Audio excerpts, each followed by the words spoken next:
Welcome. ये आज का ये session class 9th subject chemistry का है। Chapter is matter around us pure. इससे पिछले सेशन में हम आपको सस्पेंशन तक बताए थे। आज के इस सेशन में हम समझेंगे कि कॉलाइड्स क्या होता है, कॉलाइड्स के क्या प्रॉपर्टीज हैं और डिफरेंट टाइप्स ऑफ कॉलाइड्स क्या होता है। ठीक है, तो सबसे पहले देखिए कॉलाइड्स। कॉलाइड का मतलब क्या होता है। जैसे अभी हम एक चीज समझे पहले कि ट्रू सॉल्यूशन और सस्पेंशन देखे थे। तो ट्रू सॉल्यूशन होमोजीनियस मिक्सचर है जिसके पार्टिकल्स का साइज लेस देन 1 नैनोमीटर होता है, और सस्पेंशन एक हेट्रोजीनियस मिक्सचर है जिसके पार्टिकल्स का साइज 100 नैनोमीटर से बड़ा होता है। तो सॉल्यूशन के पार्टिकल्स का साइज 1 नैनोमीटर से कम है और सस्पेंशन के पार्टिकल्स का साइज 100 नैनोमीटर से ज्यादा है। तो अब क्या बच गया, 1 नैनोमीटर से 100 नैनोमीटर के बीच का जो साइज है वो जो इंटरमीडिएट करता है, जो ट्रू सॉल्यूशन से पार्टिकल्स के साइज बड़ा होता है बट सस्पेंशन के पार्टिकल्स के साइज से छोटा होता है, यानी जो ट्रू सॉल्यूशन और सस्पेंशन के साइज को इंटरमीडिएट करता है, मतलब दोनों के बीच के पार्टिकल्स का जो साइज होता है उसी को हम कॉलाइडल सॉल्यूशन कहते हैं। ठीक है, a colloid has property that are intermediate between those of a true solution and a suspension. Colloids have particles that are larger than the particles of the true solution but smaller than those of suspension. For example, आप कहेंगे कि colloids का क्या क्या examples हो सकता है। तो milk, ink, blood, toothpaste, starch solution है, एयर है, क्लाउड्स है, मीट है, स्मोक है, जेलीज है, ये सब एग्जाम्पल्स हैं कॉलाइडल सॉल्यूशन के। ठीक है, लेकिन कॉलाइडल सॉल्यूशन का अगर हम बस डिफिनेशन समझे तो अगर हम इसके प्रॉपर्टीज को समझते हैं तो प्रॉपर्टीज को समझ के इसके बारे में हम ज्यादा समझेंगे कि कॉलाइड क्या होता है। देखिए, इट इज हेट्रोजीनियस। एक्चुअली आप जैसे मिल्क लेते हैं तो मिल्क से हम क्रीम को सेपरेट कर सकते हैं, या अगर स्टार्च सॉल्यूशन है या कोई भी चीज है तो उसमें हम उसके पार्टिकल्स को किसी न किसी मेथड से सेपरेट करते हैं। लेकिन ये होता है, इसका मतलब क्या हुआ कि अगर आप उसके पार्टिकल्स के साइज को सेपरेट करते हैं तो इसका मतलब ये हेट्रोजीनियस होता है, बट देखने से क्या लगता है कि ये होमोजीनियस है। इसका मतलब जब उसको हम नेकेड आई से देखते हैं तो वो हमको हेट्रोजीनियस नहीं दिखता है, वो हमको लगता है होमोजीनियस है। इट मीन्स कि आप कॉलाइड के पार्टिकल्स को पावरफुल माइक्रोस्कोप में जब देखेंगे तो आपको तब जो है दिखाई पड़ेगा, ऐसे आपको नहीं दिखता है। तो ये होता है heterogeneous but it seems homogeneous. Clear? इस particles can not be filter through filter paper. अगर आप मिल्क को फिल्टर पेपर पर छानिएगा तो क्या कुछ छनाता है? नहीं छनाता। मीन्स कि किसी भी कॉलाइडल सॉल्यूशन के जो पार्टिकल्स हैं उसको आप फिल्टर पेपर से फिल्टर नहीं कर सकते हैं। ठीक है, तीसरा है इस पार्टिकल्स आर क्वाइट स्टेबल, मतलब इसके पार्टिकल्स काफी स्टेबल होते हैं, और अगर आप उसको बहुत देर तक छोड़ भी देते हैं तो नीचे में कुछ ऐसा नहीं होता है कि नीचे में जाके कुछ सेडिमेंट करेगा। जैसे एक गिलास दूध ले लीजिए, उसको आप छोड़ देते हैं तो क्या कुछ जाके नीचे जमता है? नहीं। इट मीन ये क्वाइट स्टेबल होता है, और इसके पार्टिकल्स जो है इवन अगर हम लॉन्ग टाइम तक इसको अनडिस्टर्ब करते हैं इसके पार्टिकल्स नीचे में जाके सेटल नहीं करता है। Clear?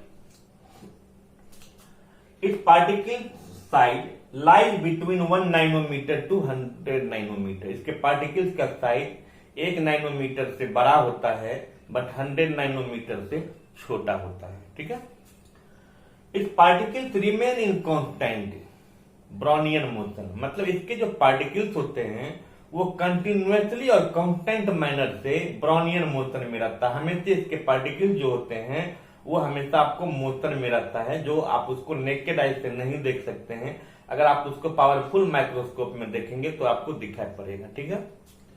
It's so Tyndall effect. अब टिंडल इफेक्ट क्या होता है? अब देखिए, जैसे मैं यहाँ स्मोक या एग्जाम्पल्स आपको दिया है, तो आप इसमें एक एग्जाम्पल्स में अगर मैं फॉग लिख दूं, फॉग, तो फॉग क्या होता है? जिसको आप कुहासा कहते हैं। तो आप देखे होंगे कि जब कुहासा में हम आप गाड़ी चलाते हैं तो लोग क्या करता है, अपने गाड़ी के लाइट को ऑन कर देता है, हेडलाइट जो होता है। तो देखते हैं कुहासा में कुछ दिखता नहीं रहता है, और जब हम गाड़ी के लाइट को ऑन कर देते हैं तो हमें कुछ पास तक, अगल बगल में, सामने में कुछ क्या विजिबिलिटी बढ़ जाती है। इट मीन्स वो जो कुहासा है जिसको हम फॉग करते हैं वो भी एक कॉलाइडल सोल्यूशन है, ठीक है। और उसमें अगर लाइट पास करता है तो वो बीम ऑफ लाइट को क्या करता है, स्कैटर कर देता है, फैला देता है, जिससे विजिबिलिटी क्या बढ़ जाती है। इट मीन्स किसी भी कॉलाइडल सोल्यूशन से जब बीम ऑफ लाइट जाता है तो वो बीम ऑफ लाइट को स्कैटर करता है। तो ये जो स्कैटरिंग ऑफ लाइट होता है थ्रू कॉलाइडल सोल्यूशन, उसी को हम टिंडल इफेक्ट कहते हैं। और इसीलिए ऐसा कहा जाता है कि द पार्टिकल्स ऑफ कॉलाइडल सोल्यूशन जो होता है वो टिंडल इफेक्ट शो करता है, मतलब वो लाइट को क्या स्कैटर करता है। क्लियर? तो ये आपको प्रॉपर्टीज हैं कॉलाइडल सोल्यूशन के। अब ये जो कॉलाइड्स होते हैं, उस कॉलाइड्स में डिफरेंट टाइप्स ऑफ कॉलाइड्स होता है। एक होता है डिस्पर्स फेज और एक होता है डिस्पर्सिंग मीडियम। तो कॉलाइडल सॉल्यूशन में डिफरेंट पार्टिकल्स होंगे, जैसे सॉल्यूट होता है, सॉल्वेंट होता है। तो डिस्पर्स फेज का मतलब क्या होता है, डिस्पर्स मीडियम का मतलब क्या होता है? तो जो पार्टिकल्स क्या सस्पेंड करता, मतलब घुलता है, वो क्या हो गया, फेज। जिसमें घुलता है उसको आप क्या कहोगे, मीडियम हो गया। यानी डिस्पर्स फेज का मतलब जो डिफरेंट पार्टिकल्स हैं उसको हम डिस्पर्स फेज कहते हैं। और वो जो ओवरऑल जो तैयार होता है, जो मिक्सचर तैयार होता है, उसको हम क्या डिस्पर्सिंग मीडियम कहते हैं। इस बेसिस पर हम लोग डिफरेंट टाइप्स ऑफ कॉलाइड समझते हैं। तो अब आगे बताते हैं। अब ये डिफरेंट टाइप्स ऑफ कॉलाइड्स। तो कॉलाइड्स में एक डिस्पर्स फेज हुआ और एक क्या हुआ, डिस्पर्सिंग मीडियम हुआ, जिसमें किसी भी डिफरेंट फिजिकल स्टेट वाले, जैसे सॉलिड है, लिक्विड और गैस है, किसी को आप मिलाते हो दूसरे स्टेट में, तो जिसको आप मिलाते हैं वो डिस्पर्स फेज हुआ, जिसमें मिलाएंगे वो मीडियम हुआ। तो बेसिकली ये 5 तरह का है, 4 ही तरह का ओवरऑल होता है। इसी को हम कई बार लिखेंगे तो डिफरेंट टाइप्स हो जाएगा। सबसे पहले आप ये देखिए सोल, और एक याद रखिए जेल। तो सोल में ये SO हुआ सॉलिड और L का मतलब हो गया लिक्विड। जब डिस्पर्स फेज सॉलिड होगा और डिस्पर्सिंग मीडियम लिक्विड होगा तो उसको हम क्या कहेंगे, सोल। लेकिन जब डिस्पर्स फेज लिक्विड बन जाएगा और डिस्पर्स मीडियम सॉलिड बन जाएगा तो उसको कहेंगे जेल। तो सोल और जेल ये बेसिक चीज देखिए।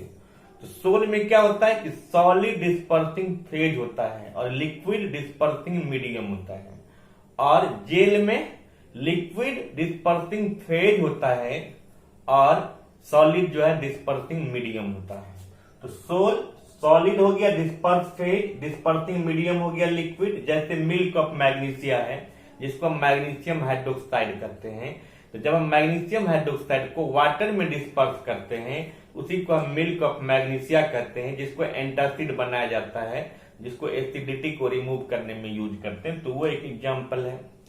पेंट या इंक वो सोल के एग्जांपल्स हैं। इन मिल्क ऑफ मैग्नीशिया में, पेंट में या इंक में डिस्पर्सिंग फेज सॉलिड है और डिस्पर्सिंग मीडियम लिक्विड है, ठीक है। उसका फिर जेल है, तो लिक्विड और सॉलिड है। बटर और चीज इसके एग्जांपल्स हो गए। अब है इमल्सन। इमल्सन लिक्विड और लिक्विड में होता है, मतलब डिस्पर्सिंग फेज भी लिक्विड है, डिस्पर्सिंग मीडियम भी लिक्विडे है। जैसे मिल्क इन वाटर, अगर आप दूध को पानी में मिलाते हैं तो मिल्क में जो फैट होता है या बटर होता है, क्रीम होता है, वो वाटर में क्या डिस्पर्स कर जाता है, ठीक है। या शेविंग क्रीम या हेयर क्रीम जो कहिए, वो भी इमल्सन का एग्जांपल्स है, ठीक है। उसका एरोसेल 2 तरह से बनता है। सॉलिड डिस्पर्सिंग फेज बनेगा लेकिन एरोसोल बनने के लिए गैस जो होता है वो हमेशा डिस्पर्सिंग मीडियम होता है। तो अगर गैस डिस्पर्सिंग मीडियम है और सॉलिड अगर डिस्पर्स फेज है तो भी वो एरोसोल ही होगा। और गैस में अगर हम डिस्पर्सिंग फेज को लिक्विड भी बना देंगे तब भी वो एरोसोल ही होगा। तो सॉलिड और गैस का एरोसोल में स्मोक आता है, लिक्विड और गैस का फॉग है या क्लाउड्स है, ये इसका एरोसोल के एग्जाम्पल्स होंगे। तो ये डिफरेंट टाइप्स ऑफ कॉलाइड्स है, जहां पर कॉलाइड्स कोई पर्टिकुलर सब्सटेंस नहीं, वो नेचर पर डिपेंड करता है। ठीक है, तो आप इसको देखेंगे फिर हम लोग आगे बताएंगे हम आपको। Okay, thank you.